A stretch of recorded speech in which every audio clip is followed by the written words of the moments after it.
What's good, everybody? It's Obly here.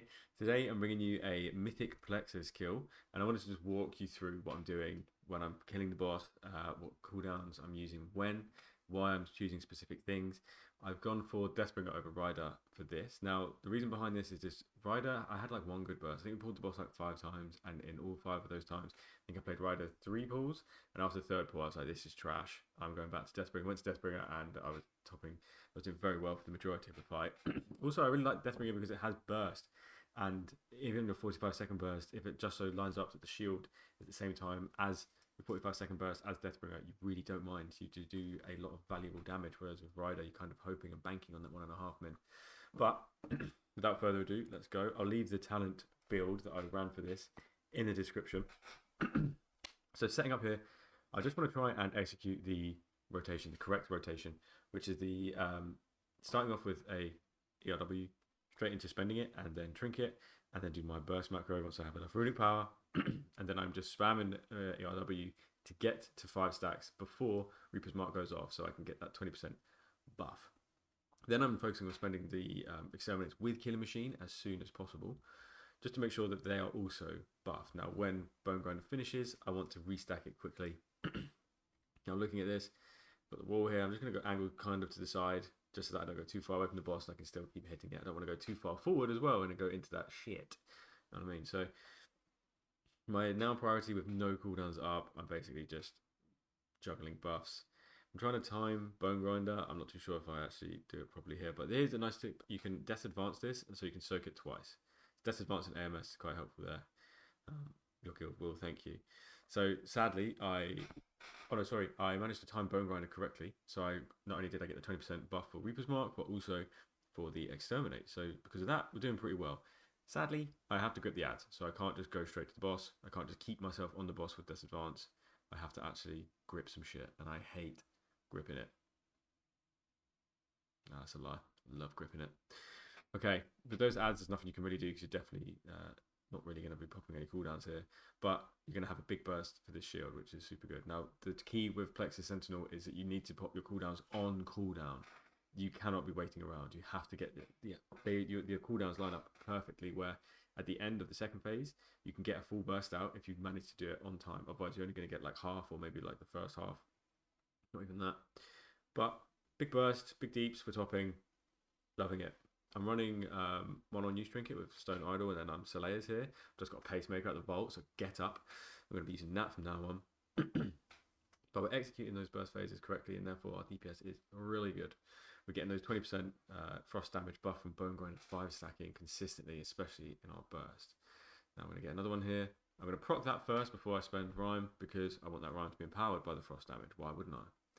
Now focusing here, I'm trying to spend Killing Machines as I get them, because no longer is it actually better to do it with 2, because actually the damage is pretty shit. I was going to soak that second one, decided not to because I was a little bit scared I was going to die, and I was doing quite well, so I didn't want to die. I mean, they don't account for me to double soak anyway, so I don't need to. But this is kind of shit. Get the ability during our pillar windows, which is a couple globals lost. Sad for us. At least we managed to get everything to burst when we wanted it to at the right time. With Rider, I'd obviously be really quickly. I'd be really quick. I'll be back in the jiffy. But now I'm looking, I've got 20 seconds till my cooldowns come back. And I'm looking at the energy of the boss. Now the energy of the boss is looking pretty fine. I don't think it's going to be at a point where we have to hold anything. We can definitely just send these as soon as possible, and that's the whole reason why you want to make sure that you're sending them as soon as possible. We're going to get that out. I'm also trying to time my Bone Grind. You can see I've got 3 stacks here, which means I'm going to be starting at a pretty decent position. I want to see if I get any more, but luckily I got an auto crit at the same time as popping Reaper's Mark, so I've got 2 straight away off the bat, so I can blow up that Reaper's Mark in Bone Grinder as well. And I sent both of my Killing Machines, both my Exterminates in there too. We're topping after that. Get some pretty decent procs with thingy. I forgot that I had Death Advance up at the time, so I didn't even go blown back, which is kind of shit. I used my cloak to get there quickly. During my cloak, I was still immune to those lines, so I didn't get any damage, which is great. Now you want to make sure you're always aiming yourself correctly here, because the only real cleave you can do here is Glacial Advance on a Killing Machine proc. So obviously it's a straight line. So you want that Glacial Advance to actually hit that other target if you can. If you don't, then it's just wasting free damage for nothing. Now, we get our cooldowns exactly when we get back to the boss. How good is that? And we get a good bone grinder proc. I missed it there. I'm not too sure if I actually got that in time. Maybe, but feels like we might have proc before, but whatever. It's difficult to get a 5-stack when you don't have breath, because that's a third charge that you're missing out on, a third killer machine proc. When it comes to popping inside pillar, it's better to use both your ERWs inside pillar than it is to do it out and preemptively proc a bone grinder, because you're also making killer machines free inside of pillar and they do more damage, so it's more worth it there. You only really want to do it outside before you breath on the burst. Here I need to send these cooldowns as soon as possible. Annoyingly, because of that mechanic, I couldn't do it as soon as I wanted to, but we have a 5-stack bone grinder. We literally cannot complain. We're still topping DPS. Double soaking as much as I can for the sake of the glid, my raid team. Now the last global in pillar, you want to generate a killer machine as opposed to spend one, because just getting a killer machine is much more value than spending a killer machine that does a bit more strength damage. Because remember, you do get enduring strength after the pillar window, so you still do a lot of damage with spending killer machines. It's not just like because pillar's gone, all your damage is gone. It's still frost damage, and it's still buffed by 15% because afterwards enduring strength gives you 15%. Now the boss is looking relatively fine on energy. Definitely want to put my cooldowns as soon as here. Now I'm aggressively spending empowering weapon charges because I really wanted to get that last exterminate off inside the window, and I didn't. So I like to also use empowering weapon as a way of making sure I'm doing damage in my burst windows, because I'm not being funny. If you save your empowering weapon for after your burst window, that's just free damage you're wasting when you could have used it inside. I mean, I would rather use empowering weapon to make sure that my chain reaction that happens in my pillar window can happen, rather than save it for the perfect point and use it as at maximum value, when realistically you would have just cucked yourself of an entire pillar window if you didn't use empowering weapon to make obliterate free and spend those killer machine procs, get that runic power, start that chain reaction. Then we've got all of our CDs back. Ain't gonna see none of your CDs back. All of our CDs back for this burst shield. This shield burst. Also got trinket. I feel like I'm gonna die.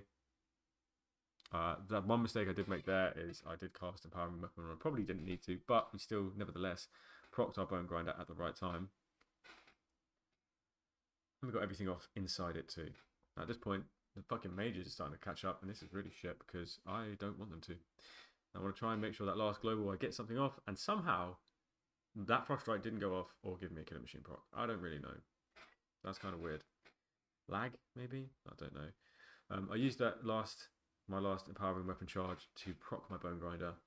Probably could have waited, but at this point I'm thinking I need to do as much damage as physically possible. I'm moving away from the tank, who's now behind us instead of in front, because before you saw that the tank went in front and died, so now they're going far behind. I get one last miniature burst here. If I had delayed my bursts anymore, maybe I wouldn't have got this, but managed to get some last minute procs off to finish at 3.6 mil, which is not bad. I think, yeah, that was rank 6 as at that time, and that was on Sunday. Yeah, only now recording it. That's yeah, there we go. Video's finished. But overall, Deathbringer still fucking pumps. And in terms of what you can do to maximize your DPS on this boss, there's not tons. There's nothing you can do with the ads. There's no funny soaking you can do other than Death Advance and AMS soaking the group soak, so that you don't get punted out and you can't do any damage. But yeah. Anyways, leave a like and follow me if you want to see more guides, more boss guides, more Mythic Plus, everything. And then follow me on Twitch if you want to see me do some live gameplay. And if you need some coaching, hit me up on Metify. You can book some sessions there. Awesome. All right, guys, thanks very much, and I'll see you in the next video. Peace. Bye.